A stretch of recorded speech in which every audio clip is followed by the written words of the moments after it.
pues hoy vamos a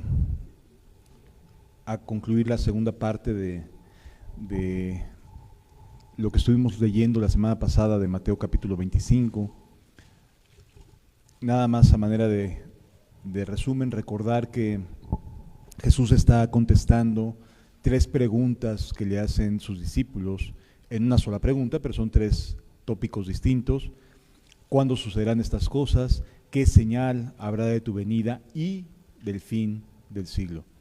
Y Jesús lo que busca es concentrar su atención en preparar a sus amigos, a sus discípulos, tratándoles de hacer importante el hecho de que debemos de estar preparados de la siguiente manera. Es decir, si bien es cierto, Jesús habla acerca de una serie de señales, señales externas, internas, sociales. La realidad es que lo que le interesa es decirnos: tienes que ser vigilante, no debes de despojarte sencillamente y decir no pasa nada, sino que busques el estar consciente de que Jesús va a regresar y que necesitamos estar listos para cuando Él regrese. Así que la esencia de los capítulos 24 y 25 de Mateo no son en sí mismo tratar de decirnos o de enfocarse en decirnos: ve estas señales y esfuérzate en discernir estas señales, sino más bien en estate preparado para cuando yo regrese. Lo cual nos hace pensar en la importancia que tiene esta doctrina, que siempre se ha creído, del segundo regreso de Jesús. Y cómo Jesús quiere que a la luz de esta verdad vivamos conscientes de estar haciendo lo que Él nos pide. Es decir, los discípulos desde aquel entonces y los discípulos de hoy deberíamos estar más despiertos y conscientes de que Él va a regresar de manera súbita en cualquier momento. Y por lo tanto, no podemos simplemente tratar de discernir señales, sino más bien prepararnos para que cuando Él regrese nos encuentre tal como Él nos está queriendo tener, ¿sí? Entonces, este es el contexto de los capítulos 24 y 25. Si a alguien le faltó ver o no pudo estar la semana pasada, lo invitamos a que escuche la enseñanza para que pueda entender el hilo de lo que vamos a seguir platicando el día de hoy. Vamos entonces a leer el capítulo 25, versículos 1 en adelante. Son 3 parábolas que el Señor enseña. En realidad son 2 parábolas, pero la tercera no es propiamente una parábola, sino es una descripción de lo que sucederá cuando Él regrese con aquellos que decimos ser creyentes. ¿De acuerdo? Dice el capítulo 25, a partir del versículo 1: entonces el reino de los cielos será semejante a 10 vírgenes que tomando sus lámparas, salieron a recibir al esposo. La Biblia me enseña, Jesús quiere hacernos conciencia de que las personas de esta parábola están esperando casarse. No son personas ajenas a este anhelo matrimonial divino. Son parte de la iglesia, ¿sí? Las 10 personas que narra aquí Jesús, aunque haya a veces intentos por querer separar a unas y a otras en este pasaje, la realidad es que las 10 tienen una conciencia de matrimonio, están conscientes de que se quieren casar, se preparan para el matrimonio, se preparan para recibir al marido, pero Jesús describe que 5 de ellas son prudentes, ni siquiera son pecadoras de manera fea, no son prudentes, son imprudentes, y 5 son prudentes. Entonces dice, 5 de ellas eran prudentes y 5 insensatas. La palabra insensato en el griego original nos refiere a un estado mental de simpleza, de dejar pasar las cosas, de no darle la importancia y la seriedad que requieren, de no tomar en serio las palabras de Jesús cuando nos dice que vendrá por segunda vez, ¿sí? Y aunque mi Señor tarde venir, vendrá. y más nos conviene a nosotros vivir a la luz de esta verdad para que nos concentremos en lo que debemos de estar trabajando, en lo que debemos de estar buscando del reino de Dios y su justicia, ¿sí? Por lo tanto, la insensatez no tiene que ver con una actitud negativa hacia Dios, sino más bien de ligereza, de simpleza, de no pasa nada, de, bueno, Dios entiende, Dios comprende, ¿qué tiene de malo esto? Empieza a ver en la persona insensata un estado de simpleza, de dejadez, en lo que se refiere a este estado mental de estar consciente de que Jesús vendrá en cualquier momento y cuando uno no se lo espera. Y si meditamos un momento, mientras más ha pasado el tiempo, menos personas están con esta expectativa del retorno de Jesús. Es decir, sí se están cumpliendo los parámetros bíblicos de decir, y todas se durmieron. Es decir, sí hay un estado mental en nuestra época en la cual después de 2000 años, la gente no tan fácilmente vive a la luz de esta verdad. Y no quiere decir con esto que nos esté invitando Dios a abandonar trabajos, a dejar de hacer lo que hacemos habitualmente. No, sino de estar conscientes y despiertos de que nuestro Señor regresará y habrá gente insensata y gente prudente dentro de los creyentes. Todos lo esperan. Todos desean que regrese, todos buscan las señales, pero existen los prudentes y existen los insensatos, ¿sí? Y aquí lo importante es saber, bueno, cómo yo estoy a la luz de esta enseñanza.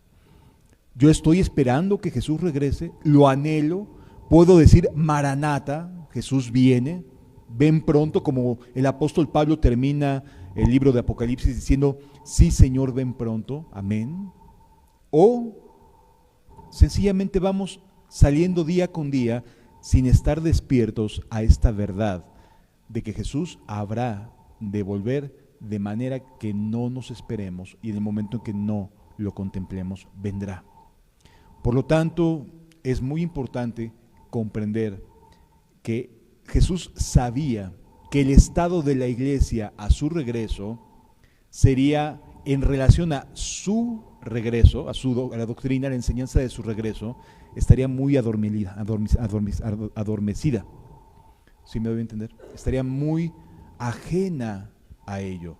Estaría más preocupada por otras cosas que por esperar el regreso de Jesús. 5 de ellas eran prudentes y 5 insensatas.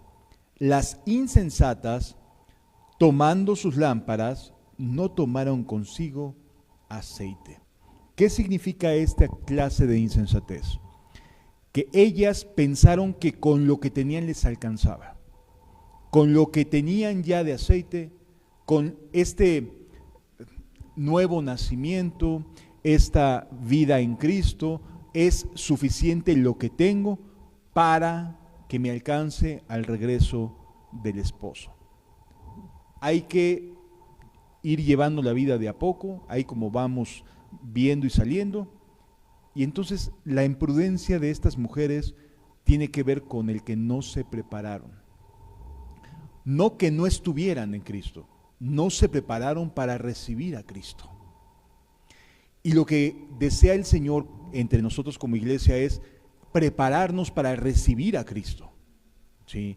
No quiere dejarnos en este estado de insensatez, de vivir ajenos a la verdad de su retorno, sino que estemos haciendo lo que Él nos pide en las siguientes enseñanzas, en las siguientes parábolas, para que ese día no nos sorprenda como ladrón en la noche. Para que no digamos, uy, y me agarró en tal o cual situación.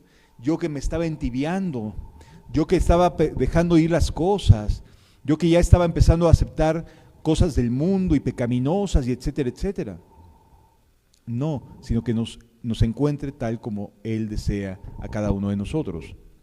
Entonces las insensatas toman sus lámparas, hablan de la Biblia, hablan de Cristo, nos están diciendo cosas de Cristo, etcétera, etcétera, pero no es lo suficiente. Su entrega se queda en momentos, en voy a tal lugar o hago tal cosa y lo experimento un ratito y después ya le perdí el gusto, ya me dejé de entusiasmar, ya dejé mi primer amor.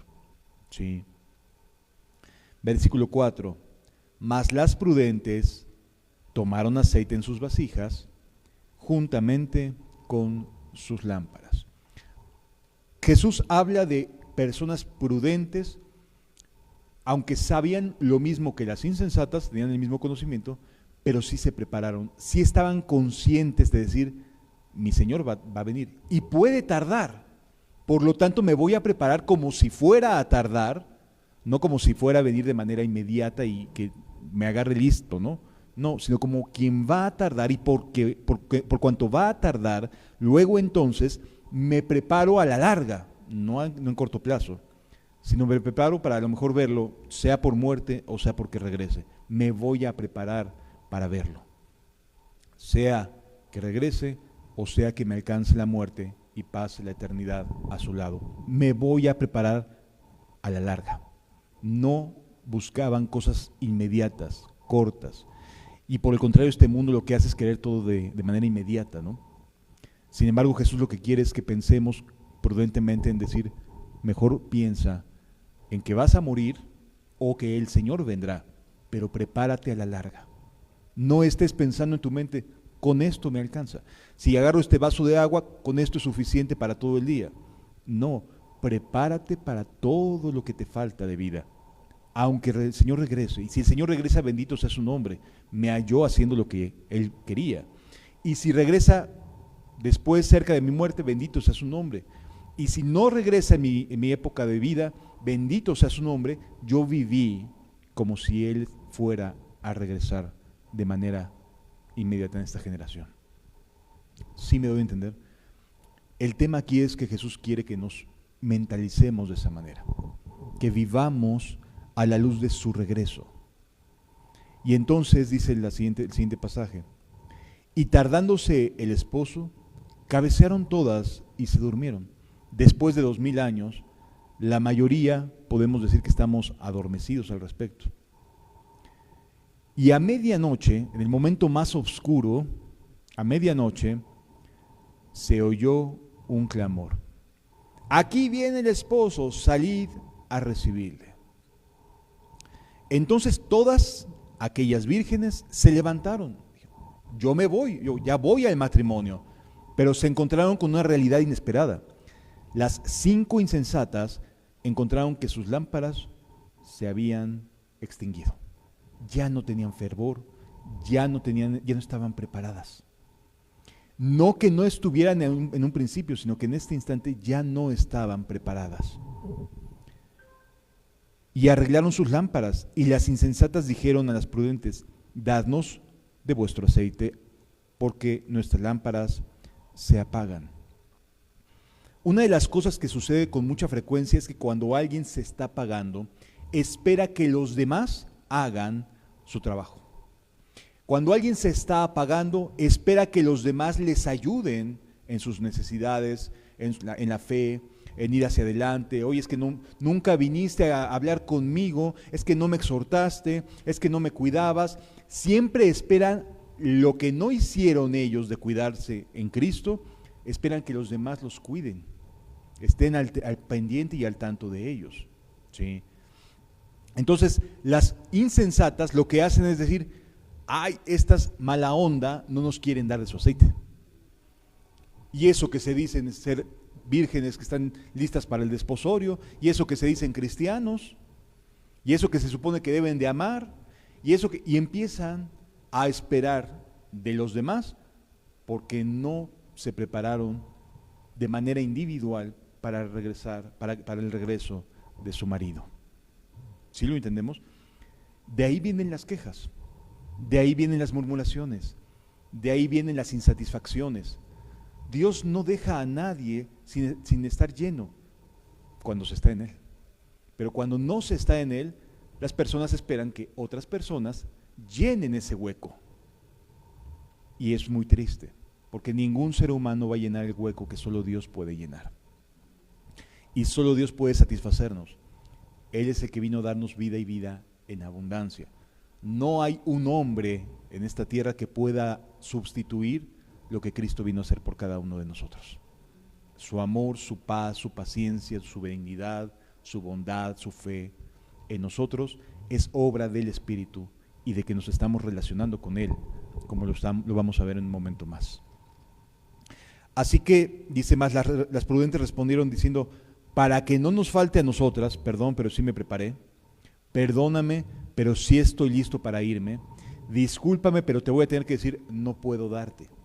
Uy, qué mala onda, qué triste caso, no me quiere ayudar el hermano o la hermana. No se trata de querer o no querer, se trata de que tenemos que estar trabajando en lo que Dios nos pide trabajar. Continúa diciendo la Escritura. Mas las prudentes respondieron, para que no nos falte a nosotras y a vosotras, id más bien a los que venden y comprad para vosotras mismas. Pero era medianoche, ya no había nada abierto, ya no daba tiempo. Y este es un problema que la imprudencia, la insensatez lleva consigo. Se nos acaba el tiempo, nos sorprenden las cosas, las situaciones nos afectan mucho más. ¿Por qué? Porque no estamos preparados, porque no estamos caminando en la fe, caminando junto a Jesús, viéndolo en todo momento y en toda circunstancia. Y por lo tanto los eventos que nos suceden nos agarran con los dedos en la puerta y no sabemos cómo reaccionar porque no vamos a la oración, no cerramos la puerta detrás de nosotros y decimos, Padre, ayúdame y sálvame. Ten misericordia de mí una vez más porque no encuentro cabida, no encuentro consuelo, no encuentro paz, pero en ti sí hay paz. Las insensatas sí regresan a buscar. ¿Y saben qué? Se ponen a tocarle al que vende las fragancias, al que vende las especies, y compran el aceite a medianoche. Pero ya no fue suficiente el tiempo para regresar. La puerta se cierra. Sí. Pero mientras ellas iban a comprar, vino el esposo, y las que estaban preparadas, importante, las que estaban velando, velad y orad, las que estaban con sus mentes haciendo lo que tenían que hacer, y las que estaban preparadas entraron con él a las bodas y se cerró la puerta. ¿Las otras no estaban invitadas? Sí. ¿Las otras no tenían vestido para las bodas? Sí, porque en aquella época los vestidos los daban los anfitriones. La mayoría de las veces, cuando se daba una boda, el anfitrión otorgaba la manera en la cual se requería el tipo de vestimenta. Así que sí tenían lo necesario, con excepción del aceite en sus canastos, en sus cubetas, ¿sí? Sus recipientes. Después vinieron también las otras vírgenes, sí fueron al arrepentimiento, sí pidieron perdón, pero ya no hubo tiempo para que se les abriera la puerta, ya no hubo tiempo. Y no estamos hablando de personas que no quisieran estar dentro, son personas que querían estar dentro. Es más, son personas que sabían que estarían dentro, que estarían en las bodas, pero no entendieron la importancia que tiene vivir a la luz del regreso de Jesús, de entender que Jesús regresa en cualquier momento. No lo entendieron. Se dieron por sentado de que no hay problema. Si nos mete, pues somos esposa. No hay problema. Si nos va a meter, no hay riesgo. No, sí hay riesgo. Sí hay riesgo y esta es una advertencia. No es una buena noticia para las que no entraron, ¿verdad? No es una enseñanza que se puede interpretar o buscar la manera de sacarla de contexto para decir, no, las 10 entraron. No. Es que las otras 5 no eran. No, las 10 estaban invitadas. Las 10 tenían su llamado a las bodas y estaban listas. Y tenían su aceite y sus lámparas. Nada más que no se prepararon y las otras dijeron, seguro estamos. Y cuando llegan a la puerta, comienzan a tocar. Y tocaban, y tocaban. Son 5 de las vírgenes, ¿eh?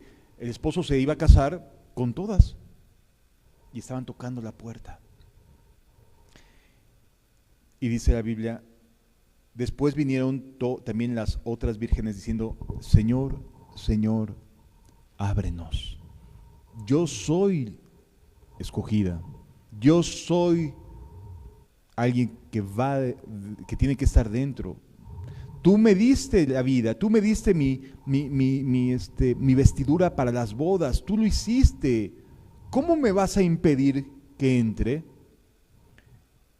Mas él respondiendo dijo, de cierto os digo que no os conozco. No eran personas que estuvieran en el mundo. No eran personas que no quisieran entrar al reino de los cielos.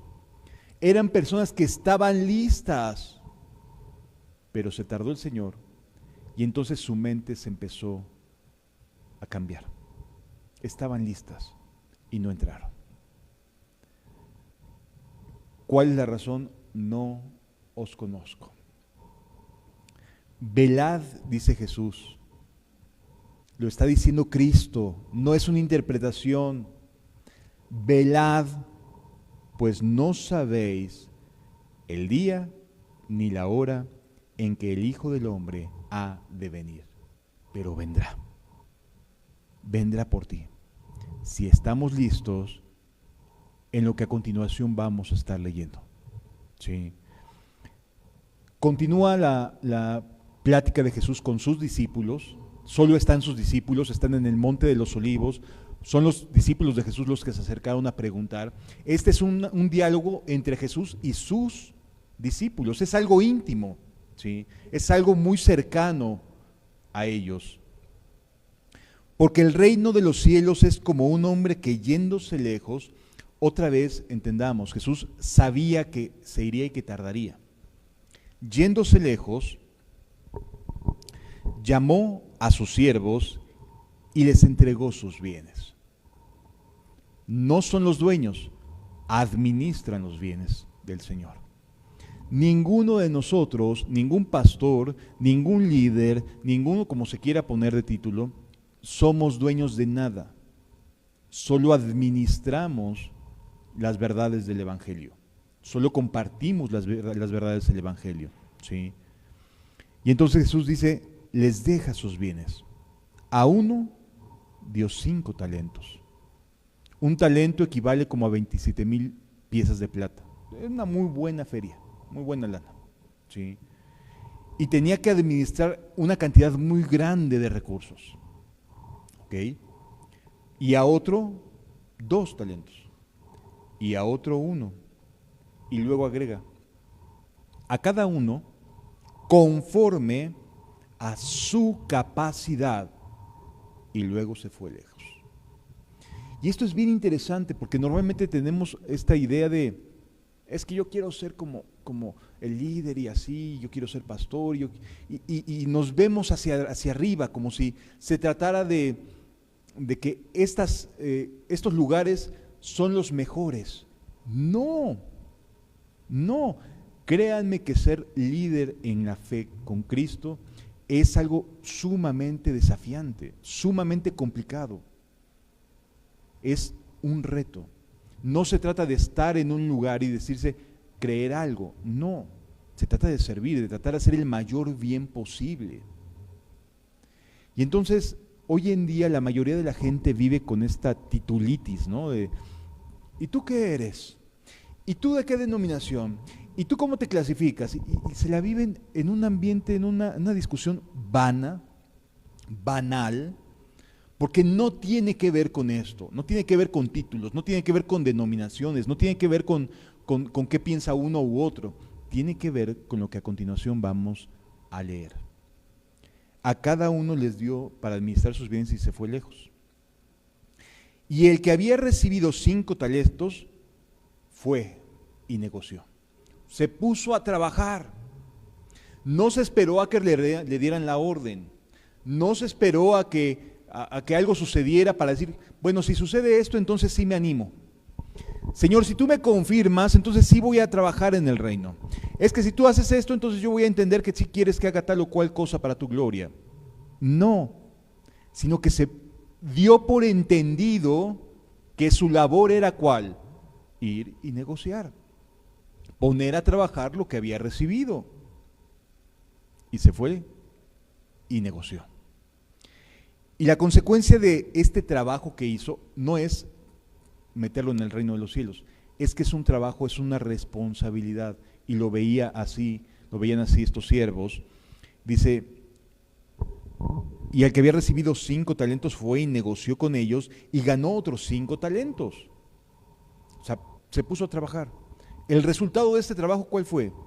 Que se multiplicó sus bienes, la administración de lo que le habían entregado. Asimismo, el que había recibido 2 ganó también otros 2. Pero el que había recibido 1 fue y cavó en la tierra y escondió el dinero de su señor. Es decir, de los 3 tipos de mayordomos o de siervos, lo que Jesús me está queriendo decir es, tienes que ponerte a trabajar. Señor, es que ya vienes. Sí, por eso. Tienes que ponerte a trabajar. Señor, es que no sé dónde. Por eso tienes que ponerte a trabajar. No puedes estar de ocioso. Dios requiere que pongas a trabajar tus talentos. Es que, Señor, mira nada más cómo estoy padeciendo y mis luchas y mi familia, etcétera, etcétera. Sí, sé cómo estás, pero yo te di conforme a tu capacidad.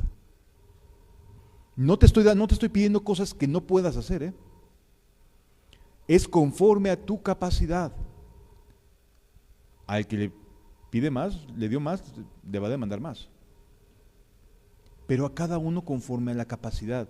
Y a veces, sinceramente, si nos podemos hacer honestos, nuestras limitaciones más bien parecen un pretexto que una realidad. Porque si Dios me está dando algo es porque lo puedo sobrellevar, si no, no podría. ¿Sí? Dios me enseña en su palabra que cuando Él da algo es porque podemos aprender a administrarlo, podemos aprender a trabajarlo. No que sepamos de manera mágica cómo trabajarlo, pero sí nos tenemos que poner a trabajar. El siervo no es que mágicamente supiera en dónde invertir esos 5 talentos para que le diera otros 10. No, tuvo que aprender, tuvo que esforzarse, tuvo que levantarse temprano, tuvo que empezar a negociar, a estar buscando de qué manera hacer que fuera redituable su trabajo y el dinero de su señor. Pero no dijo, bueno, pues mejor hay que quede, ¿no? Y lo escondo como si lo hizo el tercer tipo de persona. Es que tú tienes una capacidad entregada por Dios, amado. Dios te dio una capacidad y te ha dado oportunidades para trabajar en ello. Aquí la pregunta es, ¿qué has hecho con esta capacidad y con este talento que Dios te entregó? ¿Qué estás haciendo? No, hombre, es que yo me la vivo, no puedo, no tengo tiempo. Porque a veces podemos poner este tipo de excusas o de pretextos, no tengo tiempo. Entonces, ¿te eligió mal el Señor para ponerte a trabajar? ¿O se habrá equivocado Él o tú? ¿Quién es el que está en un error? Yo creo que es cada uno de nosotros los que tenemos que evaluar si no estamos argumentando porque hay otro trasfondo detrás de ello. Sí me doy a entender. Hay algo más, porque Dios sí nos capacita y nos da y nos capacita. Y si a lo mejor dices, es que yo no sé, Señor, me estás entregando algo que es demasiado pesado para mí, te va a capacitar para trabajarlo, ¿eh? Te va a capacitar, porque el Espíritu Santo hace eso, capacita. Entonces no tenemos excusa. Si yo no sé hacer algo, voy y me pongo de rodillas a buscar la gracia de Dios para decir, Señor, tú sabes que yo no tengo capacidad para hablar, pero me estás abriendo puertas, Señor, pues entonces dame la gracia para poder hablar. Dios no va a decirte, mira, puedes ir a predicar a fulano de tal, y luego te va a decir, lo hiciste mal. No, ora, dobla tus rodillas y pídele a Dios la gracia para ir a hablarle a fulano de tal. Es que es mi jefe. No importa, pídele la gracia para hablar de Cristo a tu jefe. Estate preparado en todo momento. Pero no podemos excusarnos en decir, no, yo no puedo. Porque justo esa es la maldad de aquel que fue el tercer siervo. Decir, yo no. Esa fue la maldad. Yo no estoy listo, yo no estoy preparado. La excusa que sea, no se puso a trabajar. Ponle el título que quieras. A los ojos del Señor sí tenía una capacidad, pero no la quiso poner a trabajar. Eligió no trabajarla. Eligió no ir a negociar con ese talento que Dios le había dado. Por eso dice aquí la Escritura más adelante. Después de mucho tiempo, dice el versículo 19, después de mucho tiempo vino el señor de aquellos siervos y arregló cuentas con ellos. Y llegando el que había recibido 5 talentos, trajo otros 5 talentos, diciendo, Señor, 5 talentos me entregaste, aquí tienes, he ganado otros 5 talentos sobre ellos. Su señor le dijo, bien, buen siervo y fiel. Sobre poco has sido fiel. Imagínate, le dio 5 talentos, 5 veces 27,000 pedazos de plata, kilos de plata, mejor dicho, y le dice, esto es poco, has sido fiel en lo poco. ¿Cuánto recurso no le dio? Y Dios le llama, fue fiel en lo poco. Ojalá y Dios nos conceda entender que es poco lo que recibimos para nosotros, pero suficiente para ponernos a chambear, para ponernos a trabajar en la viña del Señor. Sí. Es que no, hasta que no tenga tales o cuales credenciales. Dios no te está pidiendo las credenciales para ponerte a trabajar. Ponte a trabajar en Él. Confía en Él. Confía en su perspectiva de lo que eres capaz, no en lo que tú sabes o crees que eres capaz. Confía en lo que Él dice que puedes hacer. Sí. Y entonces llega el segundo, dice, y su señor le dijo, bien, buen siervo y fiel, sobre poco has sido fiel, sobre mucho te pondré, entra en el gozo de tu señor. Llegando también el que había recibido 2 talentos, dijo, Señor, 2 talentos me entregaste, aquí tienes, he ganado otros 2 talentos sobre ellos. Si te das cuenta, aquí no es que el que tenía 5 fuera mejor que el que tenía 2. No, simple y sencillamente las capacidades son diferentes, los tiempos son distintos, son diferentes. Su señor le dijo, bien, buen siervo y fiel, sobre poco has sido fiel, sobre mucho te pondré, entra en el gozo de tu señor. Pero llegando también el que había recibido 1 talento, dijo, Señor, te conocía. Fíjense el argumento que se tenía que decir a sí mismo. Te conocía, pues como que no lo conocía tan bien, ¿verdad? Te conocía que eres hombre, te conocía que eres hombre duro. O sea, ve a Dios como un hombre que no cuidó de él, que le pidió hacer algo que lo sobrepasaba. Eres un hombre duro, Señor. Uy, no consideraste mis emociones, Señor. No consideraste mis sentimientos, Señor. Eres duro. No consideraste mi condición humana. No consideraste mi enfermedad, mis limitaciones.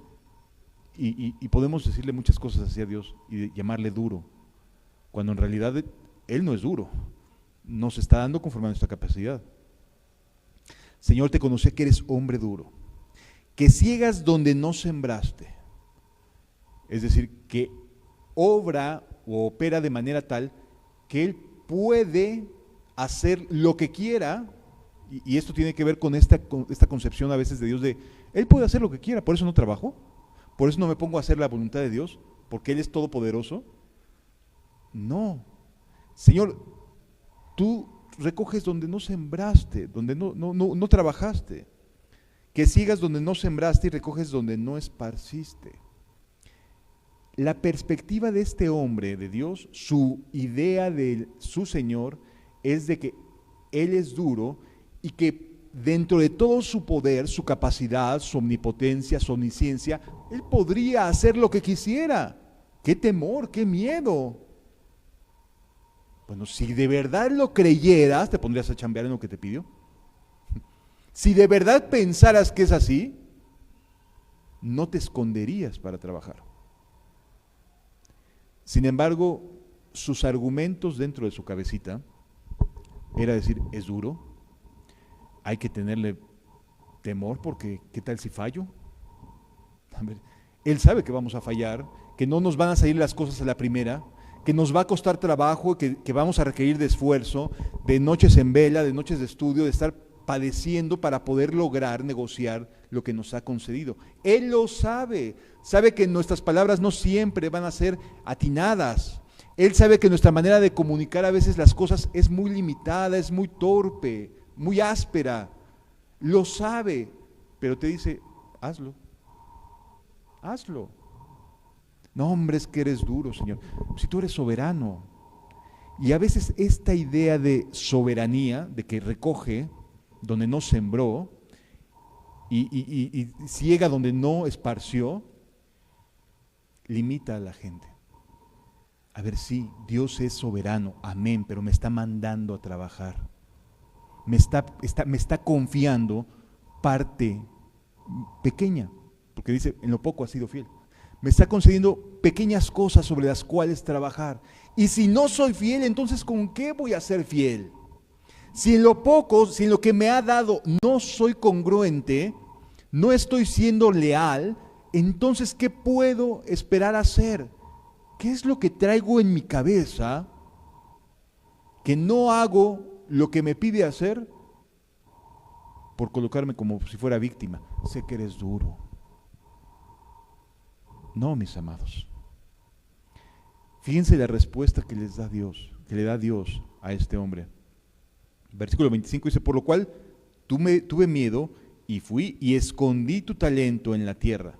O sea, él está consciente que no es suyo, es de él, pero prefiero esconderlo hasta que esté mejor, hasta que tenga la capacidad. Voy a aprender de los otros siervos, ¿no? Para ver qué es lo que tienen, qué ejemplo me dan, qué tienen que decirme. A ver, Dios te está pidiendo a ti algo en lo personal. Deja a los otros. Te está pidiendo que te pongas a trabajar en la obra. Te está pidiendo que dejes de tener miedo. Señor, es que me hicieron. Deja de tener miedo. Estás conmigo, te debes a mí. Yo soy tu Señor. Nadie más es tu Señor. Nadie más, yo soy tu Señor. Por lo cual tuve miedo y fui y escondí mi talento en la tierra. Aquí tienes lo que es tuyo. Se lo devolvió. No hizo más. Esto es tuyo, aquí está. Respondiendo su señor le dijo, siervo malo. No quiere decir que fuera un pecador, sino que no fue un buen sirviente. No creyó en que Dios le daba la capacidad para poder servir. Y le llamó siervo malo y negligente. Cuando decidimos no entrarle a las cosas, Dios nos llama negligentes. No es que esté contento, no es que esté feliz, no es que nos vea como aprobados. No, mis amados. Nos ve como siervos malos y negligentes.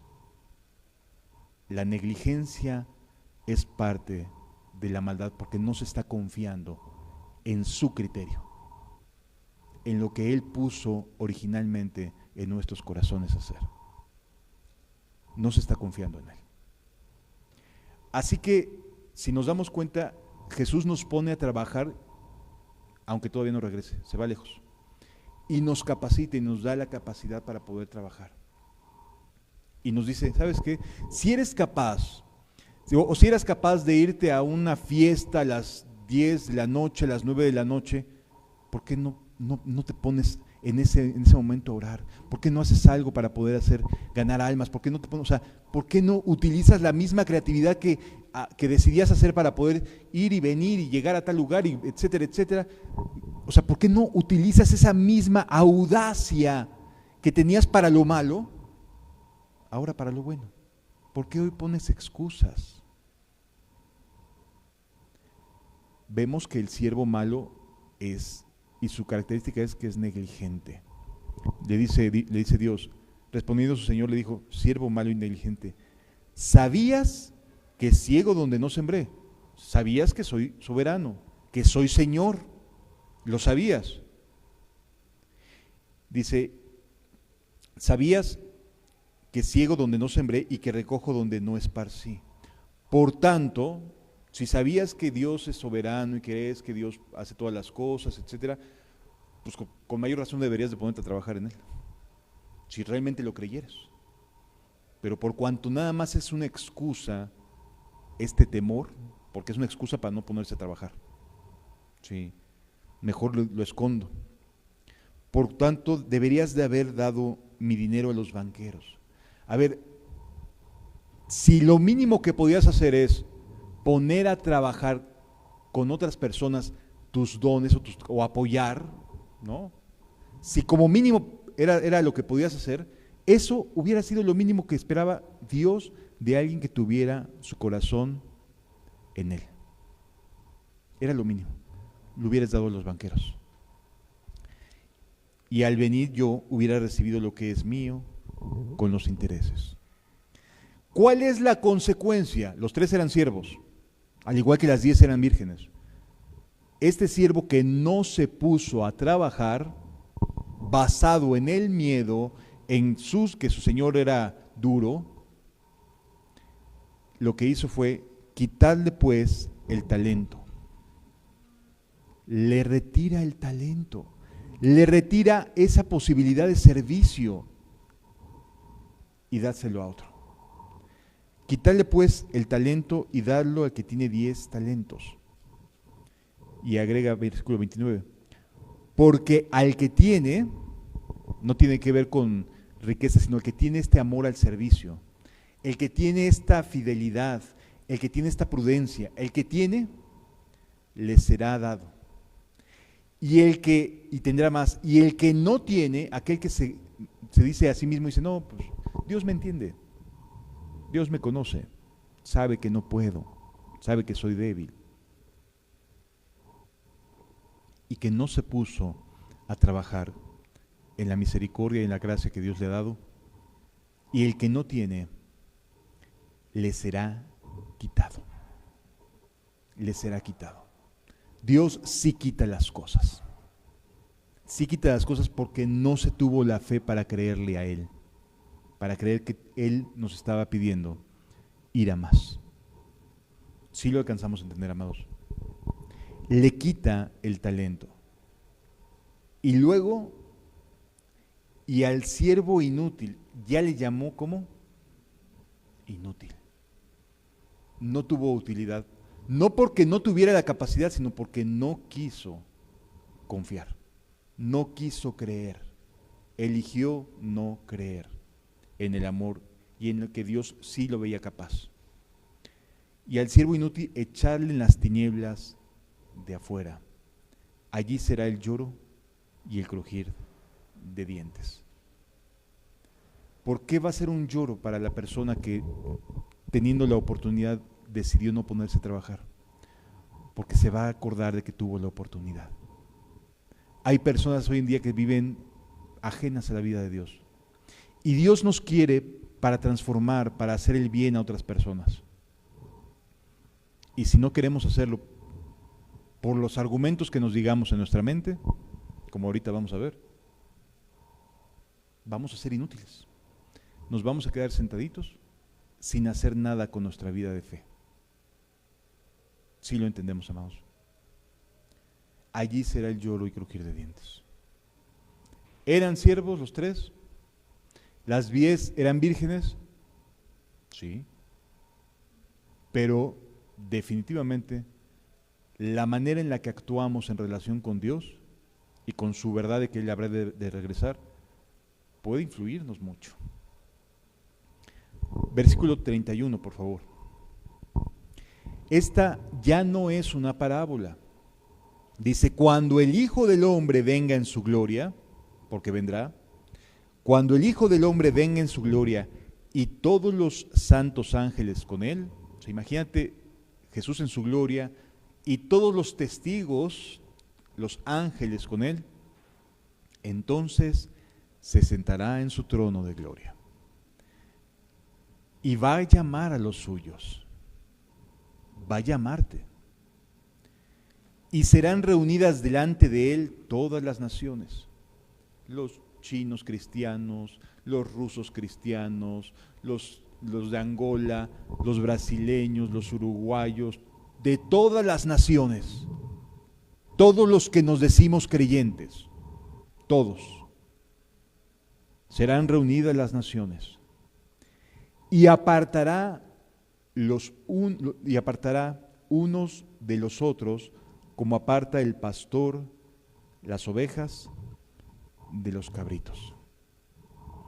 Todos los creyentes, todos los que creían ser siervos, todos los que creían ser iglesia, estaremos delante de él.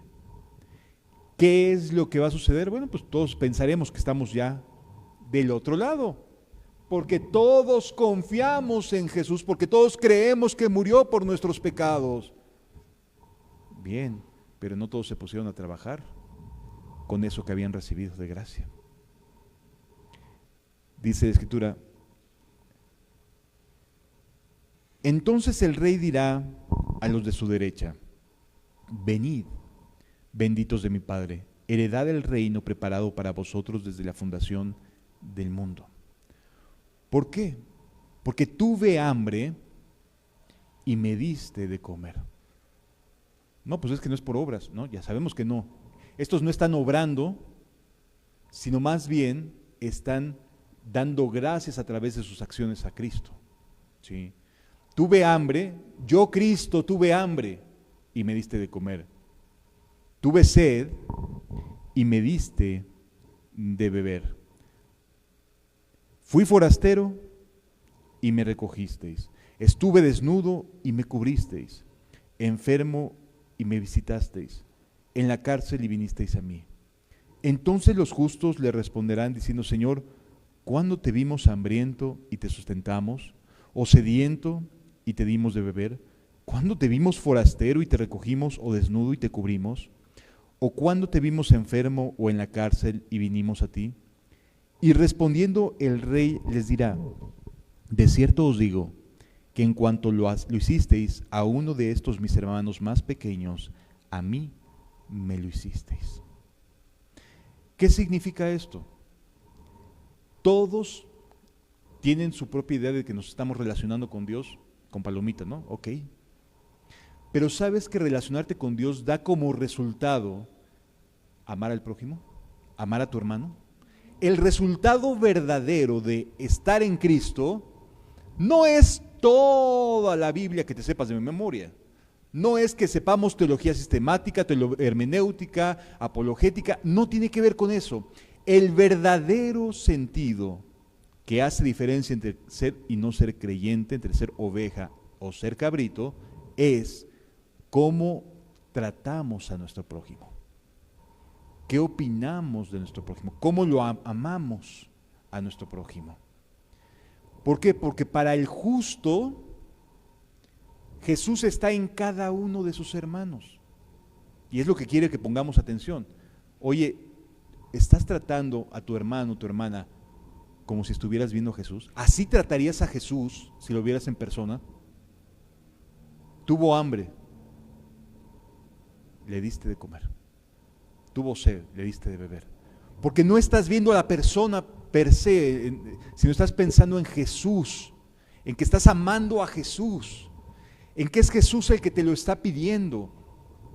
No estás pensando en, es que él se portó mal, se lo merece. No, yo estoy viendo a Cristo y estoy mirando que Jesús hubiera tenido misericordia de él, hubiera sido compasivo, lo hubiera amado, hubiera atendido su necesidad, lo hubiera visitado en el hospital, en la cárcel, donde fuese. Ahí se muestra el amor por los hermanos. Hacer o vivir la vida cristiana, el primer lugar donde se ve reflejado es cómo te relacionas con tus hermanos en la fe. Sí me doy a entender. Así que no hay excusa. Si somos ovejas, Él nos pide y vemos nosotros el servicio hacia los demás como servicio a Jesús, como estar sirviendo a Cristo, independientemente de que si la persona merece o no merece, si la persona hace o no hace. Mi labor, mi amor es darme a Jesús.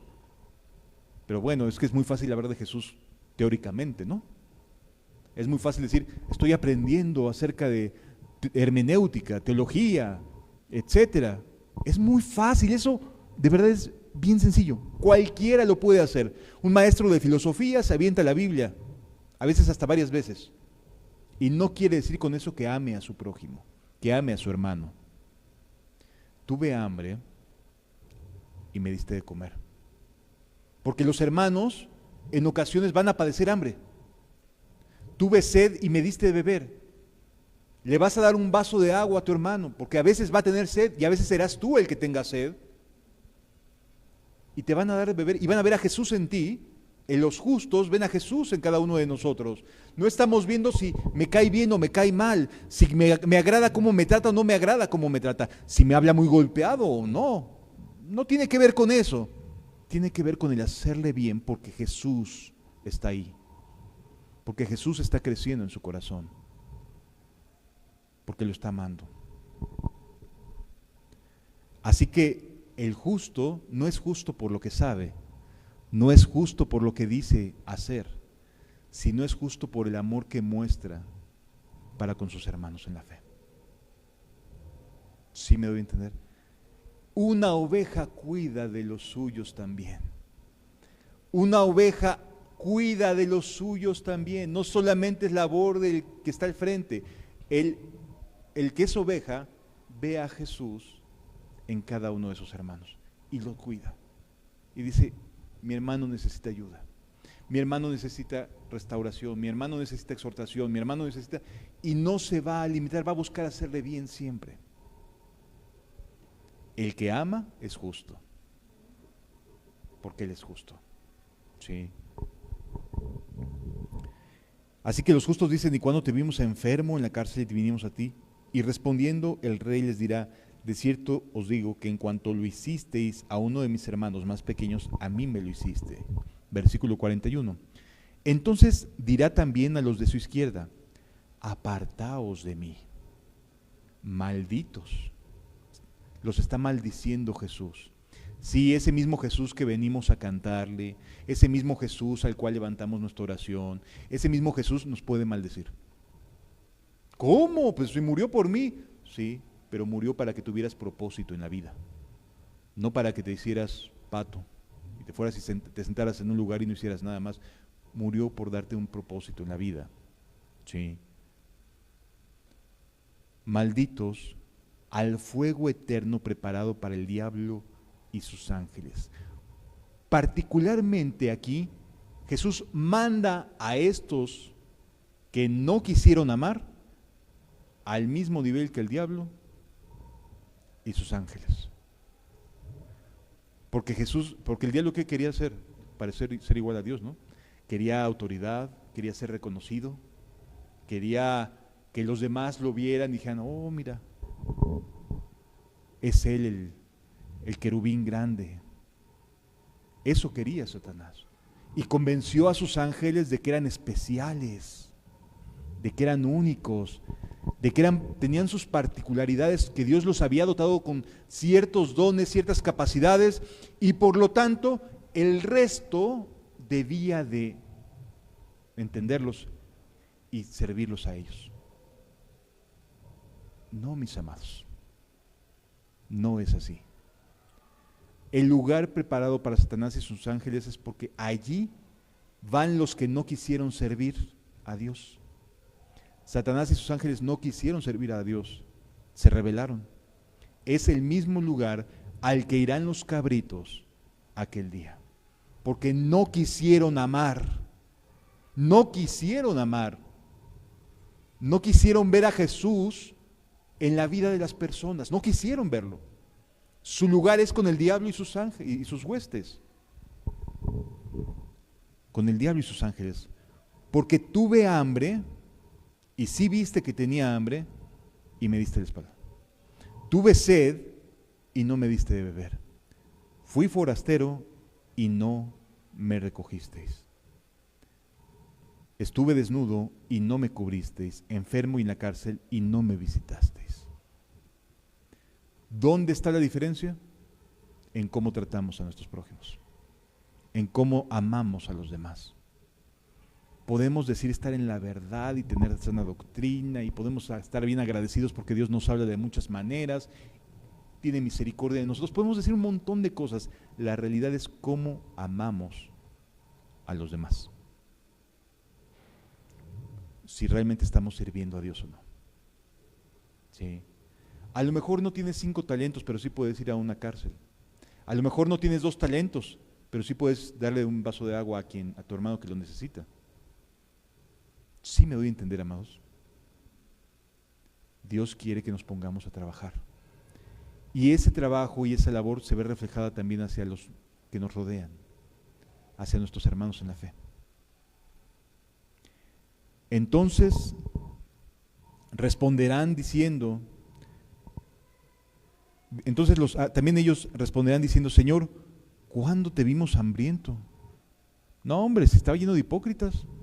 ¿Cuándo te vimos hambriento? Estaba lleno de mala gente que no me trató bien. ¿Cuándo estabas ahí? ¿Cuándo te vimos hambriento? Sediento, forastero, desnudo, enfermo, en la cárcel, y no te servimos. O sea, todas estas cosas son parte del servicio. Son parte del servicio. Si Dios me capacita, da. Si Dios me concede algún don, ejércelo, date, no tengas miedo. Sí. Entonces les responderá diciendo, de cierto os digo, en cuanto no lo hicisteis a uno de estos más pequeños, tampoco a mí me lo hicisteis. E irán estos al castigo eterno y los justos a la vida eterna. Yo creo que esto nos puede ayudar mucho, amados, a ubicarnos. Porque en la mente de los que no son justos, de los que no están amando, hay justificaciones que parecen válidas, que parecerían satisfacer a cualquier persona. Oye, es que estoy comprendo, ¿no? Que no puedas hacer esto, que no puedas hacer aquello, pero siempre, sin importar qué sea, nunca estás. Nunca levantas la mano. Nunca dices yo le entro, sin importar lo que sea. Así que la pregunta es, ¿cómo estoy sirviendo a los demás? Ya escuchamos que los talentos se ponen a trabajar. Lo que haces por los demás es un trabajo, es amor. E irán estos al castigo eterno y los justos a la vida eterna. ¿Qué es lo que tú en lo personal haces por las demás personas, por tus hermanos en la fe? Olvídate de qué es lo que hacen por ti. Eso no está aquí siendo evaluado por Cristo. No está siendo evaluado cómo te trataron, sino cómo tú trataste a los demás. Cómo actuaste tú. ¿Sí nos damos a entender? Es que cada uno de nosotros asuma su responsabilidad en decir, me estás llamando a esto, Señor, me estás llamando a esto otro. De manera independiente de quién se trate, yo elijo amarte a ti, Señor. Yo elijo amarte a ti. Y entonces sí, podremos decir, entra en el gozo de tu Señor. Porque sí, habrá gozo. Sí es cierto, ahorita podemos recibir críticas, nos pueden señalar, nos pueden decir, nos pueden tornar un montón de cosas. Pero ama, haz el bien, y en el cielo entrarás en el gozo de tu Señor. Los demás, deja que Dios trate con cada uno. ¿De acuerdo? Les invito a cerrar nuestros ojos y dar gracias a Dios.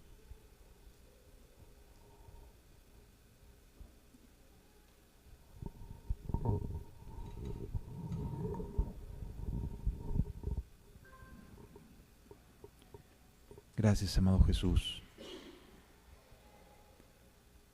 Padre, gracias porque el Espíritu Santo nos ha hablado.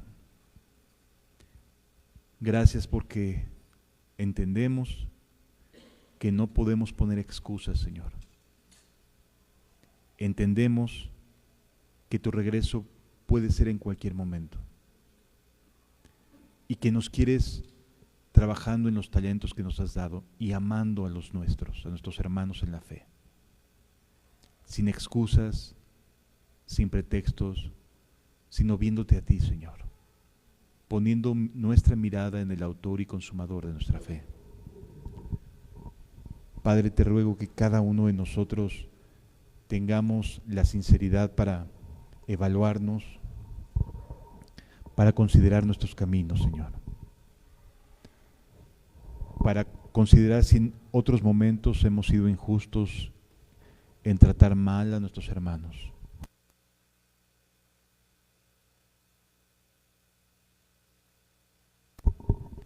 Te pido que nos enseñes,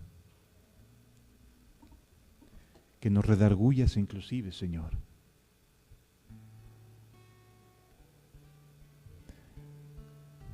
Padre, si es necesario pedirle perdón a alguien, que así sea, Señor. Si es necesario pedirte perdón a ti porque no hemos sido justos en nuestro trato con los demás, también te ruego tu perdón, Señor. Si he estado esperando recibir en lugar de dar,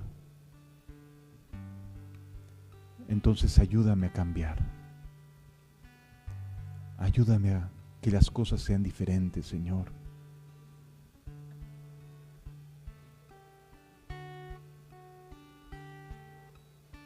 Porque queremos estar en tu presencia, como dice el Salmo.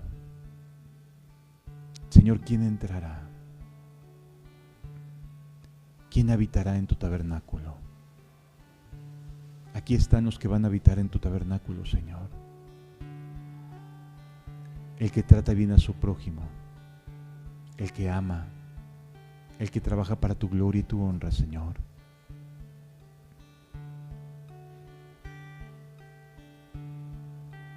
Oye, oh Dios, mi clamor, a mi oración atiende. Desde el cabo de la tierra clamaré a ti.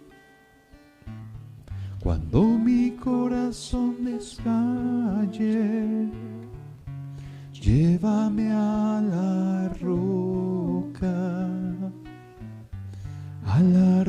que es más alta que yo. Cuando mi corazón desmaye, llévame a la roca que es más alta que yo. Padre, gracias por abrirnos el corazón. Gracias, Padre eterno, por tener misericordia, porque no nos dejas con nuestros sentimientos ocultos, con nuestros pensamientos ocultos. Oye, oh Dios, mi clamor, a mi oración atiende. Desde el cabo de la tierra clamaré a ti. Cuando mi corazón desmaye, llévame a la roca que es más alta que yo.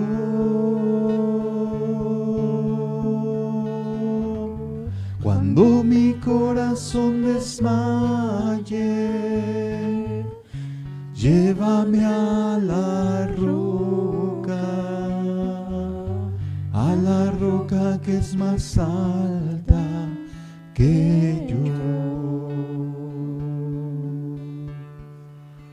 ¿Cómo estás hoy, hermano? Si hoy fuera el juicio, si hoy estuviéramos delante de ese trono y fuéramos presentados delante de Jesús, siendo honesto, ¿te pondría a la derecha o a la izquierda? ¿Cómo has tratado a los demás? Yo sé que tú has dicho, yo creo en Dios y le soy fiel y me esfuerzo, etc. Sí, pero ¿cómo has tratado a los demás? Porque tú has sido mi refugio, mi torre fuerte delante del enemigo. Cuando mi corazón desmaye, llévame a la roca que es más alta que yo. Padre, queremos vivir a la luz de que vas a regresar de manera súbita, Señor. Y ahora sabemos dónde nos quieres y cómo quieres que estemos haciendo las cosas. Gracias. Gracias, Señor, porque no nos has dejado en nuestros delitos y pecados, no nos has dejado en tibiezas, sino que por el contrario nos llamas, nos exhortas, nos amas y nos dices, así quiero que estés. Ama a los demás. Señor, es que yo no me siento amado. Claro que eres amado por aquel que dio su vida en la cruz. Y si te llenas de Él, amarás a los demás. Gracias, amado Cristo. Gracias, amado Cristo. Gracias porque no nos llamaste antes, sino que ahora sabemos dónde nos quieres, Señor, cómo nos quieres, amado Rey. Gracias, Padre eterno. Gracias, gracias, gracias. Gracias por tu amor, gracias por tu misericordia, gracias por mis hermanos en la fe, Señor. Gracias por la oportunidad de compartir, de dar, de ir por el necesitado. Gracias porque nos brindas en tu misericordia la oportunidad de tener a otras personas en las cuales crece Cristo también. Gracias, gracias, Señor, por amarnos con amor eterno. Eres bueno, Señor. Eres misericordioso, Señor. Gracias porque no dejaste que nuestros pensamientos nos engañaran. Gracias. Ahora sabemos dónde debemos de estar y qué es lo que debemos de estar haciendo. Gracias, Señor. Eres hermoso. Eres precioso, Jesús. Gracias. Dulce comunión, la que gozo ya en los brazos de mi Salvador. Allí quiero ir y con él gozar en los brazos de mi Salvador.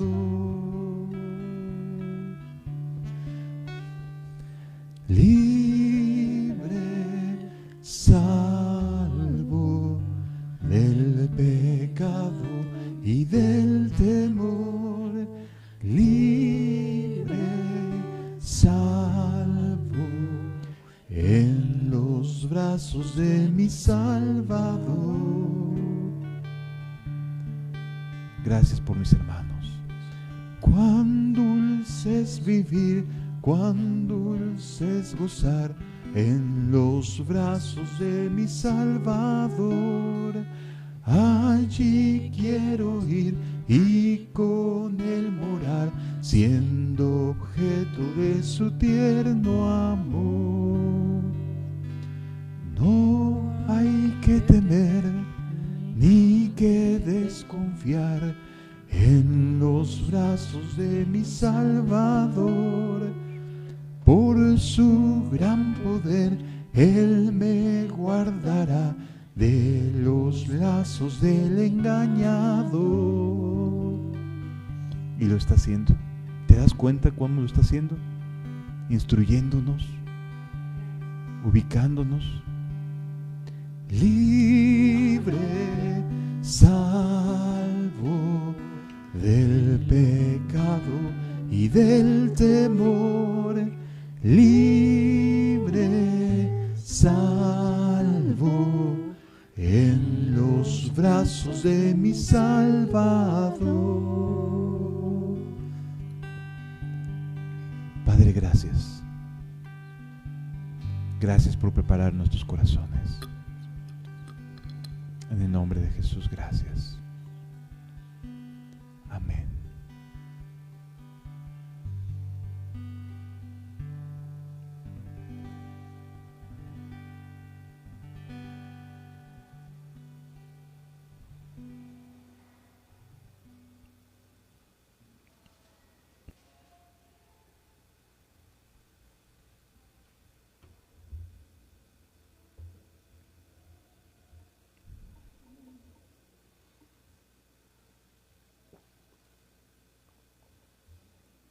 Gracias a Dios por su misericordia y por su buena voluntad. Pues amados, nada más me resta recordarles, no nos vamos a ver el próximo domingo aquí. Aquí nos vamos a volver a ver hasta el 11 de enero, es el segundo domingo del mes de enero, hasta el 11 de enero, pero nos vamos a ver el próximo domingo, nos vamos a reunir allá en casa de un servidor, y dentro de 15 días también nos vamos a reunir en el Parque de los Coyotes, ¿sí? Ya les estaremos haciendo llegar el número de la palapa que es, más o menos por dónde queda, que se logró conseguir, ¿de acuerdo? Así que disfrutemos a la familia, pero también disfrutemos a la familia de la fe. Que Dios les bendiga.